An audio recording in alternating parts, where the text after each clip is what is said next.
very good game, but recently I pulled him to one side. It was a few months ago. I pulled him to one side and I said, "Why pick?" I don't know why I caught him off guard. He said, "She's very hard-working. She's very capable. And she's not the sort of girl you have to stand over watching all day to make sure she's doing things." Right. Yes. I remember thinking, does Rich actually want to marry her, or is he actually recruiting? So, Colin, your job could be in danger here. I'd imagine. Sorry, that's right. Well, I bet you actually checked the contract you signed earlier. He's definitely put things in about annual leave. He's definitely put things about overtime. And knowing Rich, you're not allowed to join a union. What about restrictive covenants? This is a great day for Rich, absolutely, and I think he's demonstrated that. But I know actually it's been very difficult because he's finally realised he's going to have to put a picture up in his house of someone other than himself.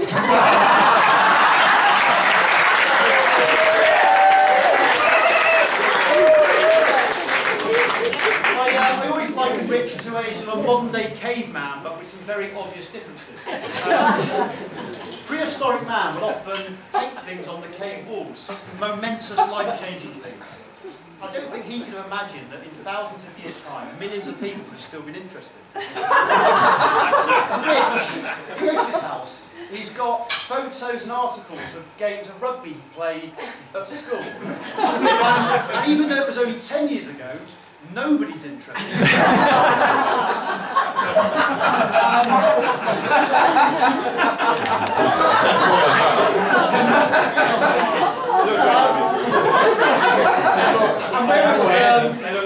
Whereas the caveman, through necessity, often had to wear very minimal clothing, Rich, through his own desire, often apparently strides around the house for hours on end in just pink boxer shorts. Yeah! And finally, why the prehistoric man used to sometimes sit at home and think about the creatures, the things, the mysteries of the unknown. Rich does the same. He recently asked Pip if they could go and visit some unicorns. I think to protect his innocence, Pip said, "We'll do it on the way to see the Minotaur and a talking lion." Anyway, when did we first meet Rich? Well, a number of us here first met Rich at Nottingham University.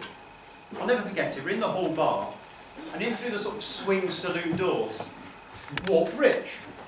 And well, I say walked, he sort of strutted. Well, given what we know now, you could have been dancing.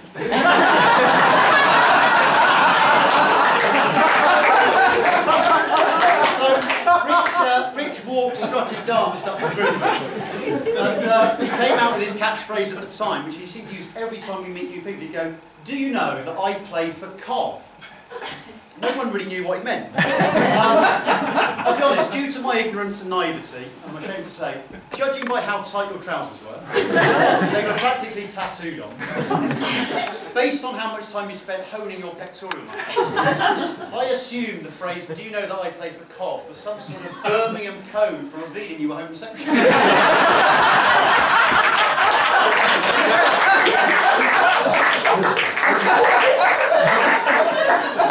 It was actually far less interesting that Rich played semi-professional rugby for Coventry. We still didn't know what he meant.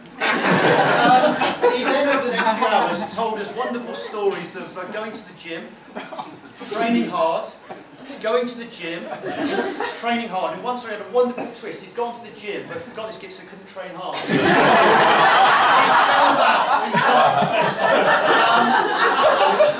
And for a select few, he took us to his room and showed us pictures of himself playing rugby. What Rich doesn't know is later that evening, the group of us got together and Rich was asleep, and we promised each other we would never ever hang around with that man again. And I think this is the right time to look at all those boys and go, "We have let ourselves down." It's worth saying though, Rich demonstrated all the trappings of an amateur rugby player. He had very, very limited conversation. He had a mobile phone that was so large, Rich was permanently in its shadow. I wonder whether that lack of vitamin D explains the rather savage hair loss. I lost mine worrying about Rich.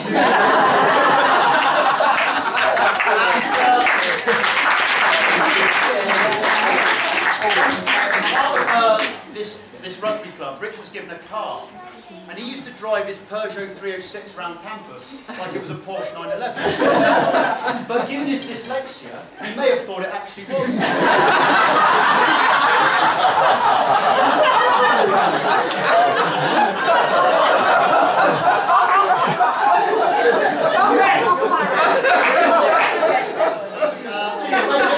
Where did it all actually start? Well, it was the 2nd of December 1977, and Rich was born £11.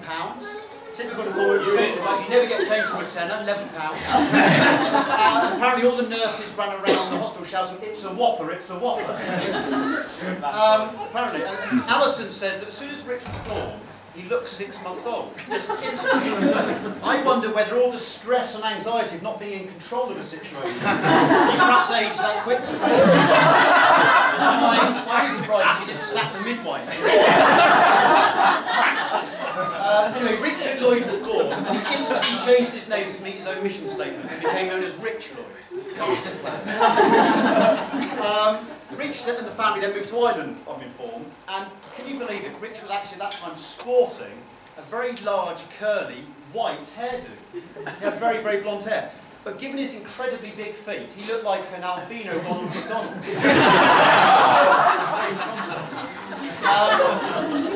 The family actually did say that at the time Rich was sort of babbling and speaking sort of an incomprehensible language that no one could understand or was interested in. Some of you might actually experience today when he talks about work. But they actually made an executive decision. They decided it would be best for his communication skills if they didn't speak to him unless he spoke properly.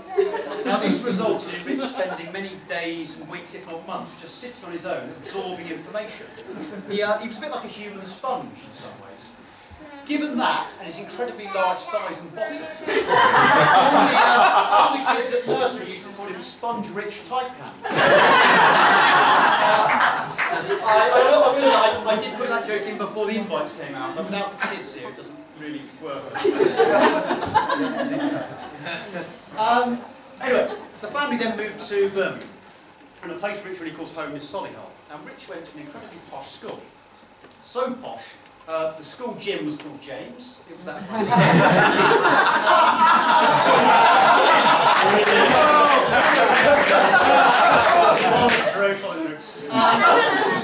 was very conscious of his size. He was a big guy, the biggest in his class. He was a really big guy. And he used to do quite drastic things to make himself appear younger than he looked. And apparently one swimming guard at the age of 12, he actually shaved his legs to try and look a little younger than he actually was.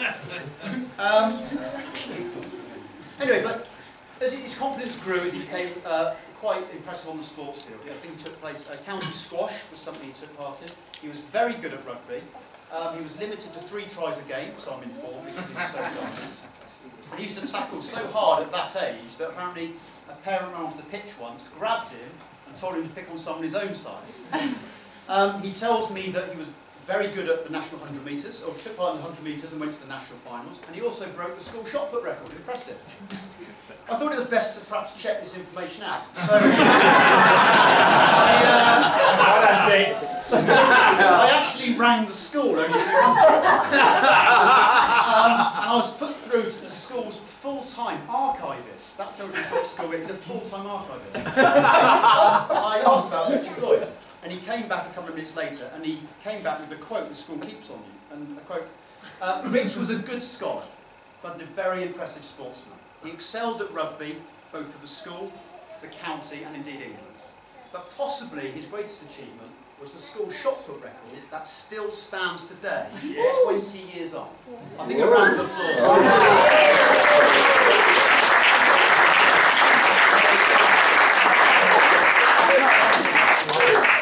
However, unfortunately, with great sporting people often comes great shame. And in this Olympic year, it seems very right that we should perhaps explore a little further the chocolate record. Rich won Alco Pop Field Evening at university under incredibly high levels of sugar, got very excited, and he revealed to us that day on the sports field when he broke the school chocolate record wasn't quite as it seems. Oh. As he approached the circle in the corner of the field, he was asked to pick up the shot, and he reached down for the 6 kilogram boy shot, saw a slightly smaller one beyond that. And the tennis ball weighted girl shot. I wonder what was going through his mind as he rotated through the circle. He must have known this was going to go a long way.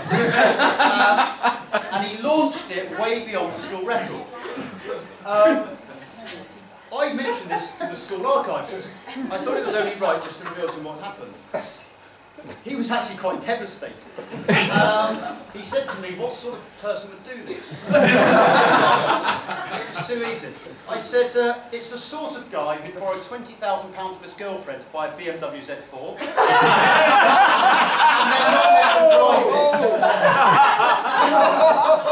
I said, it's the sort of guy who'll travel first class on an airline to Australia and then come back and tell his other friends he could never travel business class again. How anyone walks through economy he can't quite comprehend. And he's the sort of guy who, when his fiancée buys a cushion for the flat they share together, he gets furious and says, how can she make important decisions?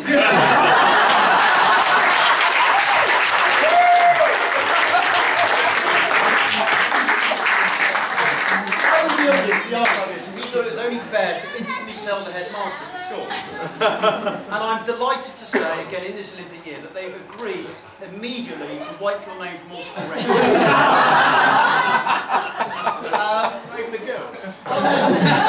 On reflection, we had a little time for reflection, and we still all appreciated, regardless of it was cheating, it was still a good throw. It was still a long way. So we've decided, we've got an award for you. I'd just like to describe briefly what this award is. It's a picture of it's someone with muscles, so clearly a younger Rich. And within it, it's got a girl throwing the shot put. And this is the Solihull School Boys Shot Put Record for Girls.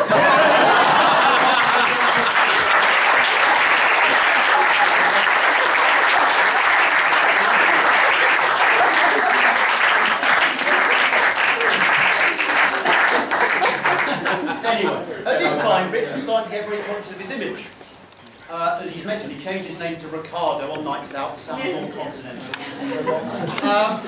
And he used to take things like a leather jacket he bought from Primark's, he ripped out the label and replaced it with his dad's Hugo Boss label from his cupboard, so he gave himself more expensive. Absolutely true.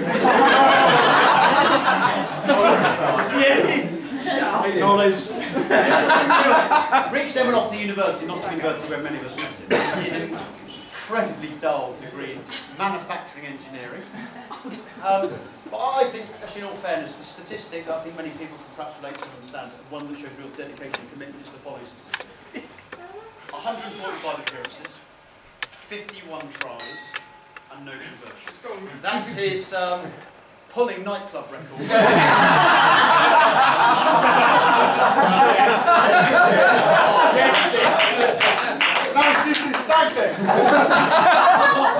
Actually, I could add to that, he had one straight red card and one referral to the video referee, or as the police called it, CCTV.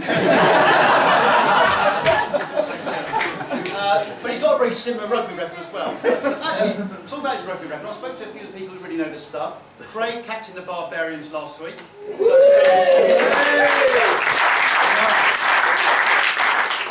Beef, CEO of Nottingham Rugby Club. I spoke to Derek Eves, your former mentor at commentary, and I rang him up. I said, do you know Rich Lloyd? He just went, get stressed a lot. So I spoke to those people, and they all agreed, in all fairness. They said, you know, Rich had gone full time, if he'd been injury-free, if he'd really eaten the right things, stopped drinking, then, to be fair, he would have been no better.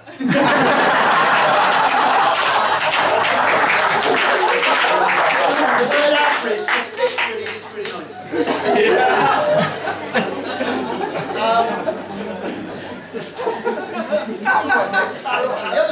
talking about the image, this was continuing at university. Richard often held dinner parties claiming he was a great cook. He had mum to send food up from Birmingham. But one of the things, for some reason, Richard often tell people, to give again more expensive flavour, he'd often tell people he had an ensuite bathroom. Now, I don't know what your definition of ensuite is, but mine, when I arrived one early morning to his house to see him urinate out of his bedroom, I realised that is not ensuite. It's worth saying that is just called really disgusting. I'll tell you something else that's not ensuite. If you think someone's stealing your orange squash in your house in university, urinating in it is not actually going to help. That's self-defeating. That's self-defeating. Anyway, to be fair to Rich, he worked incredibly hard for it first at university. He didn't get one. He worked really hard and he went for it. Anyway, after university, Rich got a job in a cigarette factory, Imperial Tobacco, where he made 3 billion cigarettes. And to be fair to him, he didn't miss a heartbeat. Before moving down to Bristol. And Rich got a job and he's doing very well. He's got one, I think he's called Willy Wonka or something. He's got this job making wines, or bottling wines. Just before he went, we decided to give him a wine tasting. So he was a bit worried about whether he was qualified. We gave him a wine tasting test. And to be fair to him, out of 4 wines, you rightly identified 2 of them as being red.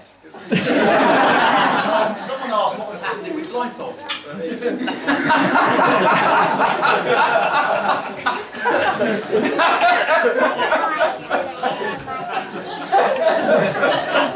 Anyway, Richard, since he's been in Bristol, has done some really fantastic things. He's learned to surf. He's also done a London Marathon. And I think it's really impressive for a time of 4 hours 27 to get into those lycra shorts. They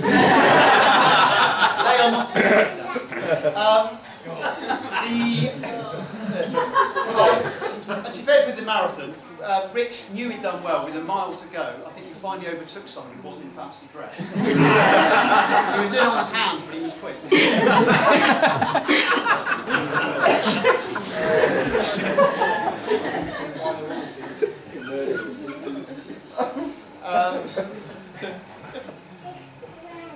So, just before I'm going to pass on to Sam, I think one of the things to perhaps say about Rich, he's a very ambitious man, rightly so, but his greatest achievement is, and always will be, meeting and marrying Pip.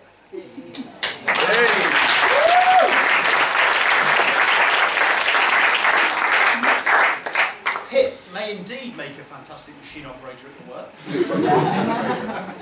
think she's more than that. I think she's one half a fantastic couple.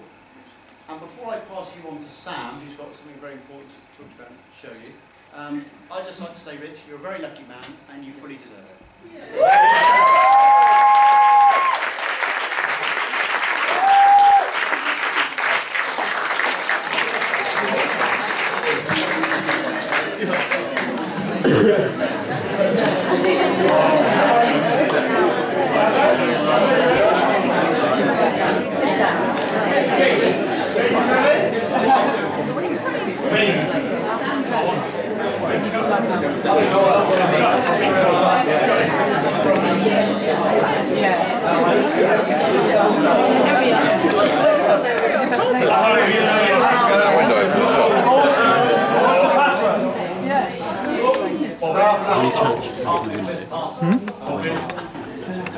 Right, butter. Alright. Okay, excited. Thank you.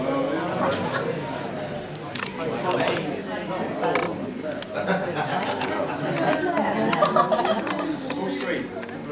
Just run it. Full screen.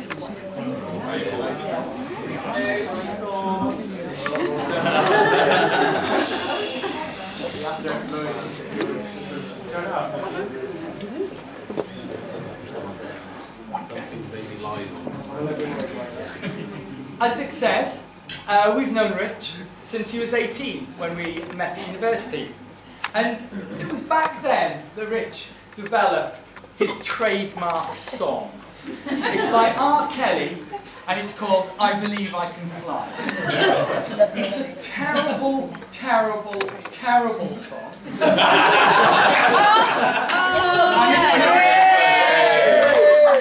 In my opinion. And it's definitely made 10 times worse by Rich singing it.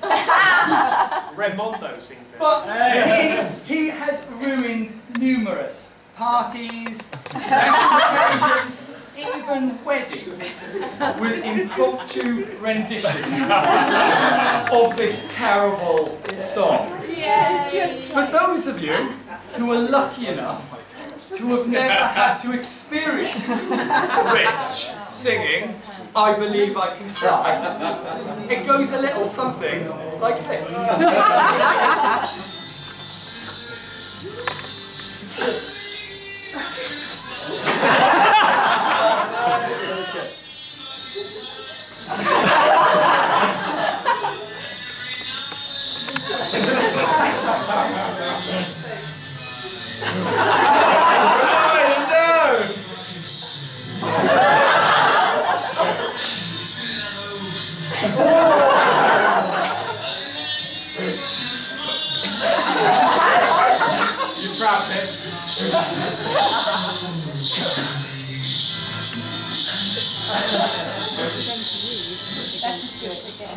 Now, Rich, you've been annihilating that song for nearly 17 years, way too long.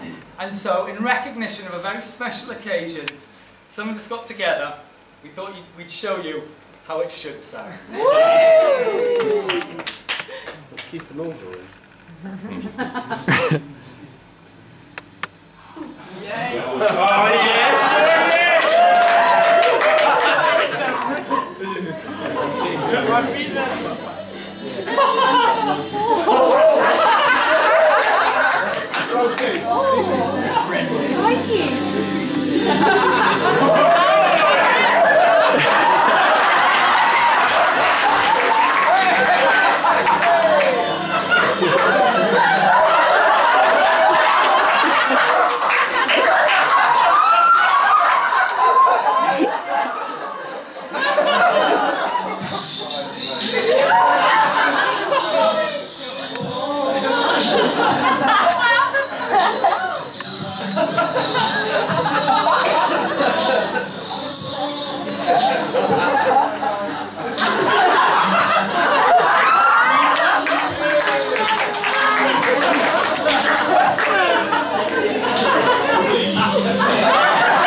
I got 99 problems, a few rumors, I don't believe none of them. The great Ramondo, he won't give me a ring. The queen, the cliff, the marriage bottle and king. Captain, as they love her fellas. He's got the drinking ability of a 12-year-old girl.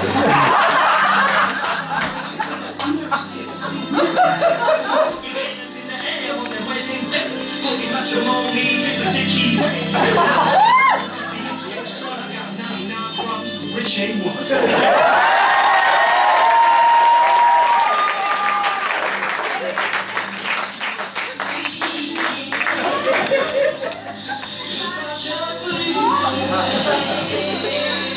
There's nothing to it.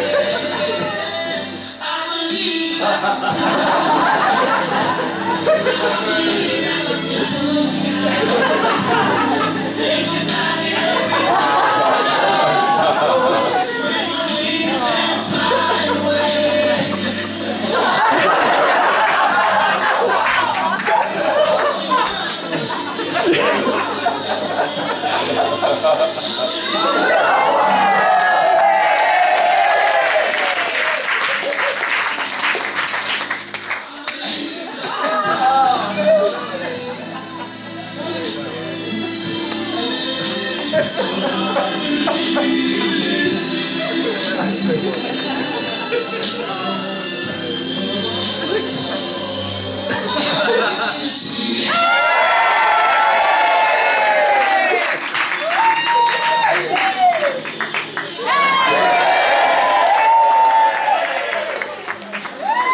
Please join Dix and I in upstanding, and please join us in a toast to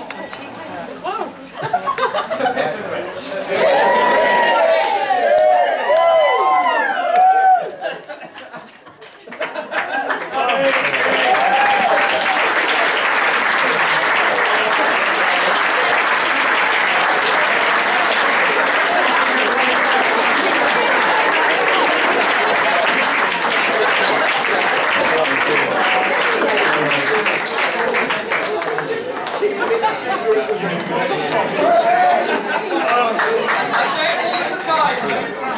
Both world records and Carl Causey. For the first tier, Thomas Stanley.